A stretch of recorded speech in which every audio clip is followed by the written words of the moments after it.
Okay, hello, I am back. Microphone is plugged in, and this time I'm actually going to make sure I capture audio, hopefully. We're back to the normal rig. We're on the XH2S with the Viltrox 13mm. Back to some vlogging. As with every video, I'm going to try to keep this short, but we'll see. Like and subscribe if you're into this Fuji content, especially for wildlife. There's going to be quite a bit more, hopefully, in the near future. I did get a lot of content with the loaner gear, but today Fuji emailed me and they said it's time to send everything back. So I boxed up the 200 F2 and the XH2, and they are out. I'm going to have more thoughts on the XH2 soon. I definitely still believe the XH2S is the better machine, but I do think there's a lot of uses for the XH2 as a second body if you're already shooting the XH2S. So by no means, I don't hate the XH2. If you have the XH2, it's definitely a great camera and works. I'm just saying, if you're on the fence between the two, I do think the XH2S is worth the extra money. But we'll get back to that. Today is about the 200 F2, and by George, I love that lens. It is so good. It was so much fun to use. I've been shooting for a few years. I do have a couple of fast primes, but they're like normal people primes. They're short or wide. I've had a couple of, I had the Fuji 50 F1 for a little while in my XT3 days. That was pretty cool. But to shoot a fast prime telephoto is a different experience.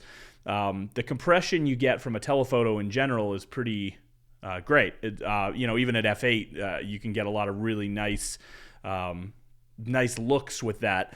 But when you factor in an aperture that's 4 stops faster, it really takes things to another level. So I went through my Lightroom today, and I compiled just a list of my favorite photos. I looked at everything I shot with the 200 F2. I culled lots of family photos, some zoo stuff, some wild stuff.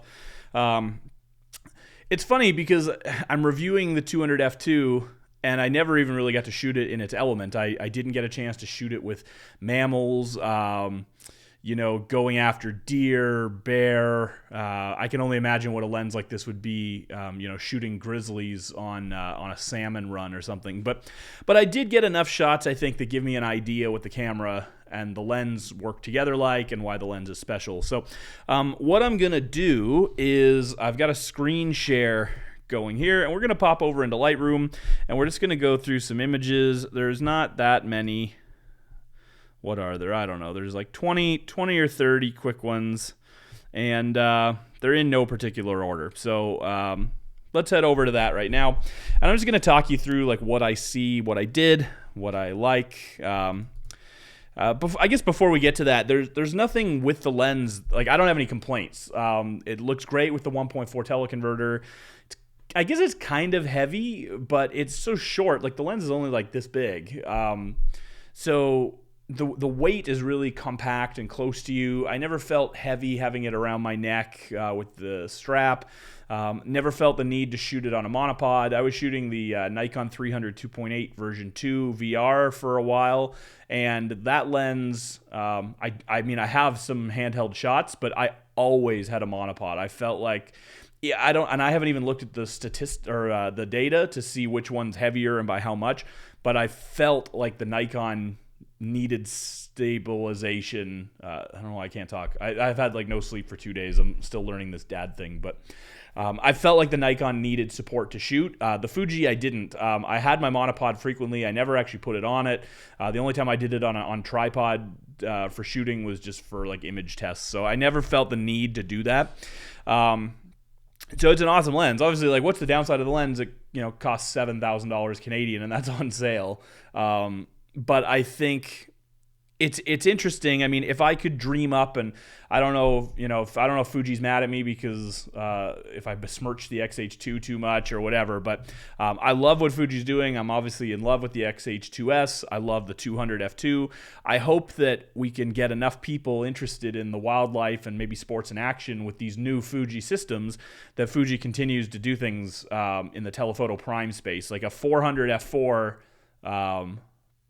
At the same price range would be amazing. I guess that's the only issue I have with the 200 F2 is probably the reach, and that's not a fault of the lens. 200 F2 comparable to a 300 mil on a full frame camera, very normal lens to shoot lots of stuff at. And I mean, I got lots of stuff. If that was my only lens, I'd be comfortable shooting it. But when I put the zoom back on, I definitely miss the reach, and I like having the reach. I've got, as I've said before, mobility issues, so like getting close to animals sometimes can be pretty tricky. I would love to shoot this lens with loons and try it in the boat and stuff like that, but I don't have the budget to buy it at the moment. But yeah, I think if you're in a position where you can shoot a lens like that, then you're going to be good to go. So, all right, let's jump over into these shots with no further ado and get through them. So, this is a crazy heavy crop of a red-breasted nuthatch. This has been edited. I had this on my Instagram, and this is like a huge crop. But I wanted to show that the details are still great, especially for web. Like, I wouldn't want to print this without doing some AI upscaling probably. But again, this was a massive crop, and I'll have some examples after. But this was maybe like 10 feet away from the bird, and then crop to this. Like for Instagram and stuff like this looks awesome, I think. Okay, this is dude with an R10, although he had a Fuji in this photograph. But it was just interesting. Like, we shot these very early in the morning. I don't know if Lightroom doesn't say right here, but what was this? 1/100th at f2 at ISO 3200. There's definitely noise when you zoom in crazy far on Matt's face, but like at a normal viewing distance, as I've said before, you don't see noise at all. He shot some pictures of me. Where are we going? Magic mouse is scaring me. 1/40th, stabilization was great. ISO 2000. Again, this was like, you can see the light here. Street lights are on. This was like before the sun came up. Oh man, I keep like flicking. But yeah, I think it was pretty cool. I'm really into this aesthetic. Like, again, just the way the lens really does isolate your subject from the frame is pretty cool. So these are not in any order, so we'll just skip through them. This was a trip to an island to see some raptors, and right there in the middle, there's a little short-ear owl. So this is an example where small bird pretty far away, and I'm actually like, it's funny, I still don't hate this. I think I want to say this doesn't seem to be saying it, but I'm pretty sure this was at the teleconverter. Maybe not. Maybe that's just a crop. Maybe I don't have any with the teleconverter here. Yeah, I think this is just a crop that I did a bit of editing on. But even the teleconverter, I did some shots there. I guess I haven't put them in here, but there's a few examples later. Like, obviously you wouldn't want to crop in that hard here, but we were shooting this owl like well after the sun was pretty much gone from the sky. There was no light. So 1/400th at ISO 400 at f2. So like my f8 zoom, I had some shots with the f8. I don't have them here for comparison. Maybe I'll do another video another time on that. But looking at them, they're about the same. Like, by the time I crop in super hard, I feel like cropped in, like, that's too much. I think the f8 zoom was probably getting me something similar.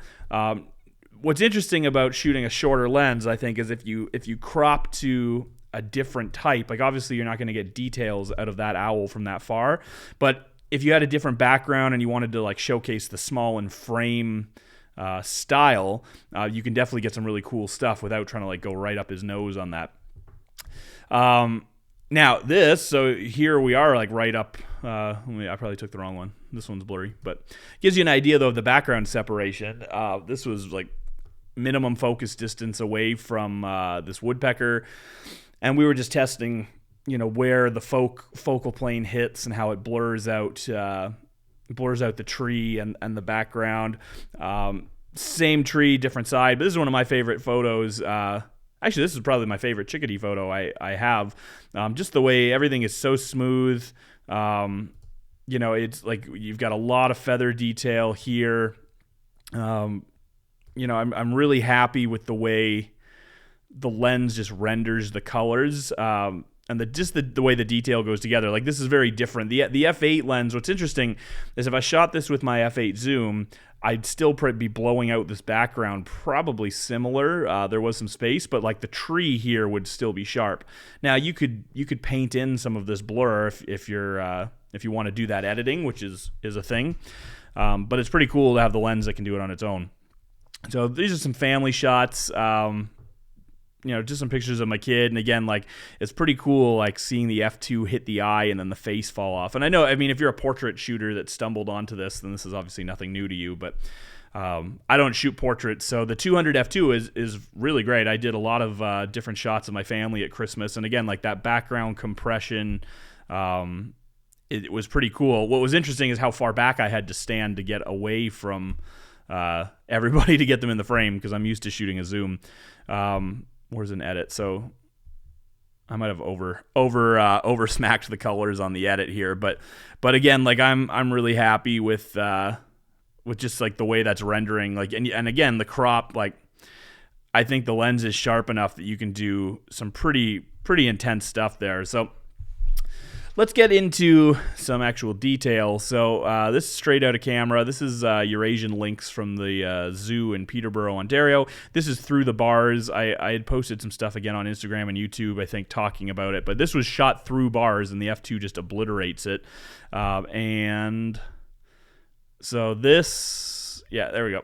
So this is another straight out of camera, and then I took this crop from that. So tons of feather detail, very sharp. The cat was 30 feet away, but yeah, even through bars, like, it just like gave us a lot. I'm really happy with this shot, just the side profile. I don't know when I'm going to see a wild bobcat with my mobility issues. So I'm kind of bored of the zoo thing now that I got it out of my system over the holidays, but it was still pretty cool to see. Just some weird stuff. This isn't something probably most people would be into, but I just thought it was cool.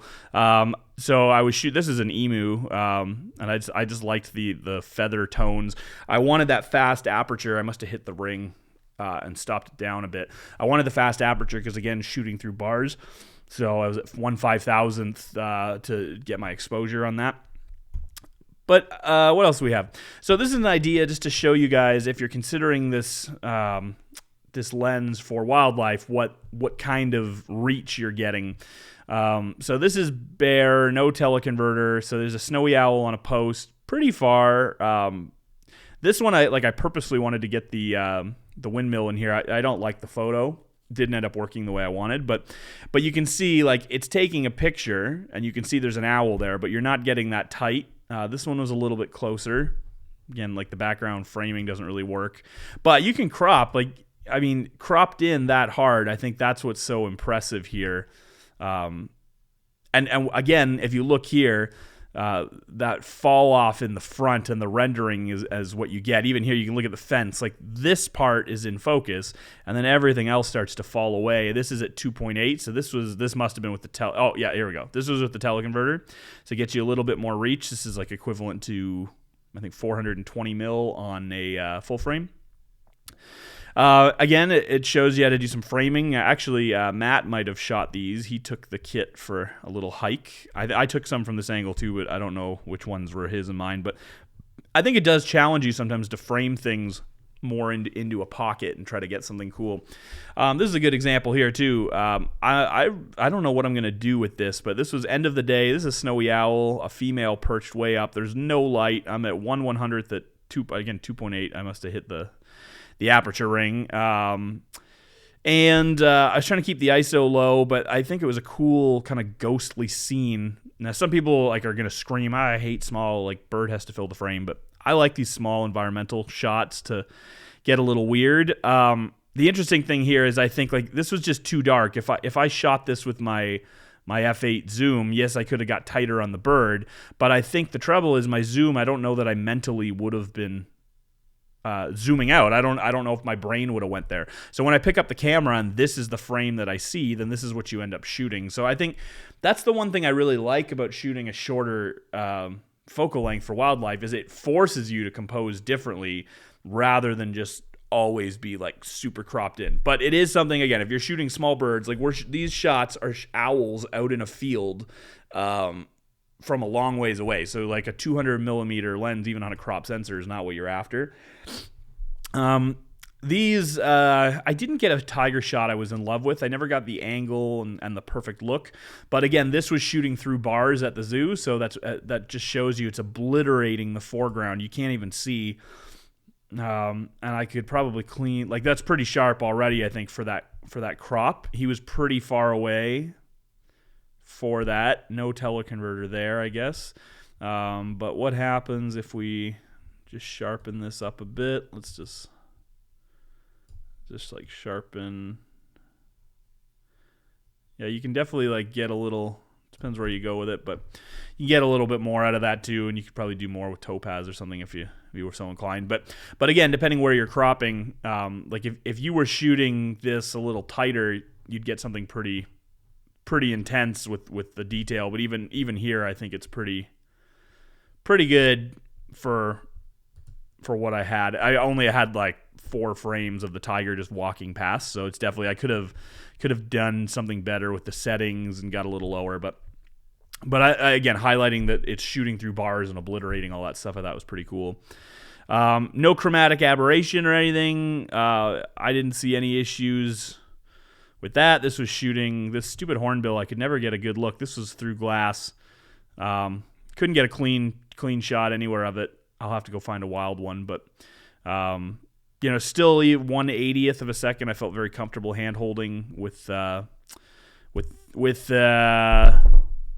stabilization. I don't know what this is. I didn't take notes, but this is straight out of camera. So ISO 800 inside f2 1/200th. I'm pretty happy again here. I think I missed focus a little on this one, because there's a ton of sharp feather detail here. But you can see I didn't actually get it on his eye.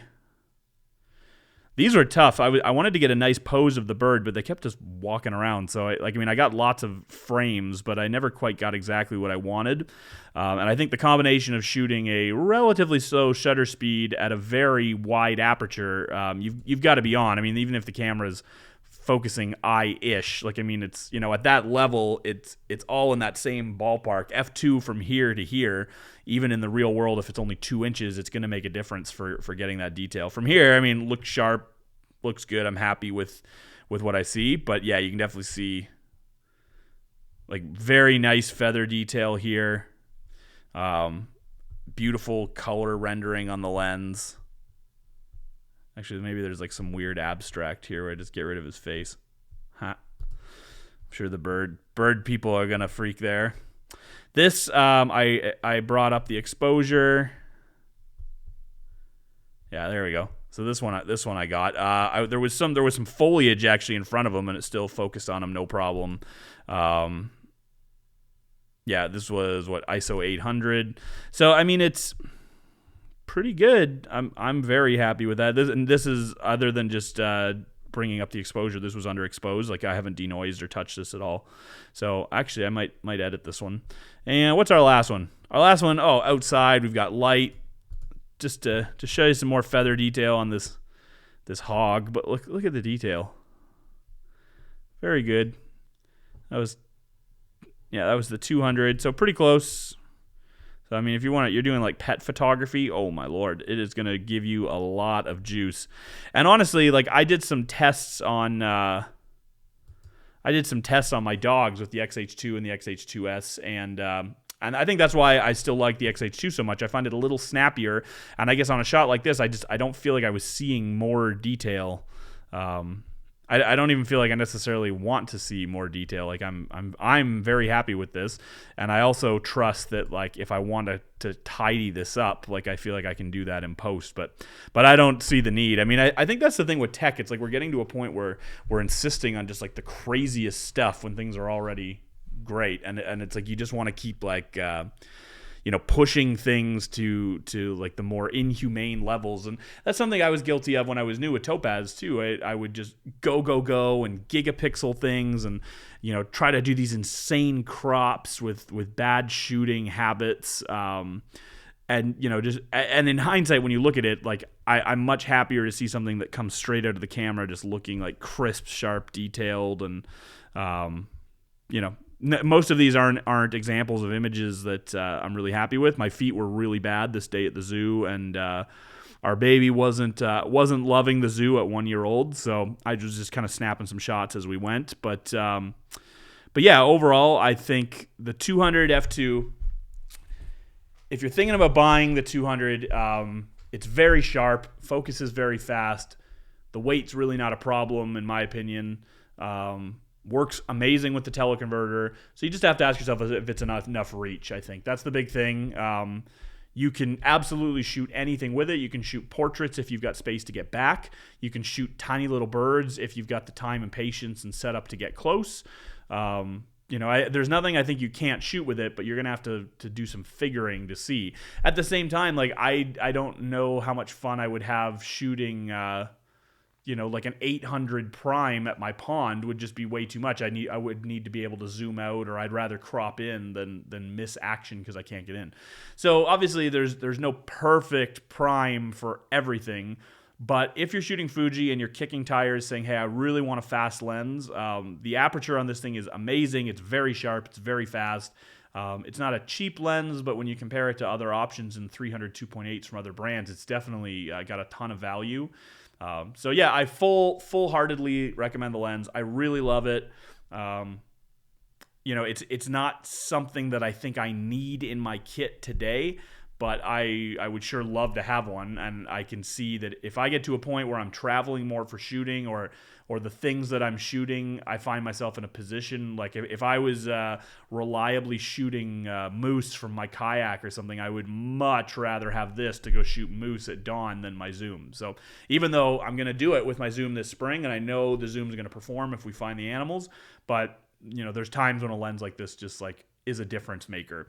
And I think that's what's awesome. There's a lot of shots that this lens got that, my zoom I think could compete, but there's times when like the Lynx, I'm really stoked on that shot, even though it's captive. I think it was just a cool thing to test, and like my zoom couldn't have gotten a shot that I would even look to. I would have just auto deleted it. F8, it was just all bars. It was just garbage. So sometimes, even shooting like, let's say sparrows through foliage or warblers or something, like sometimes like a lens this fast is going to be a difference maker, and that's pretty cool. So this was not short, but I wanted to show you some examples. If you're interested in the lens, I hope this gave you some more feedback, and any questions, hit me below and I'll answer them. Thanks so much. Like and subscribe.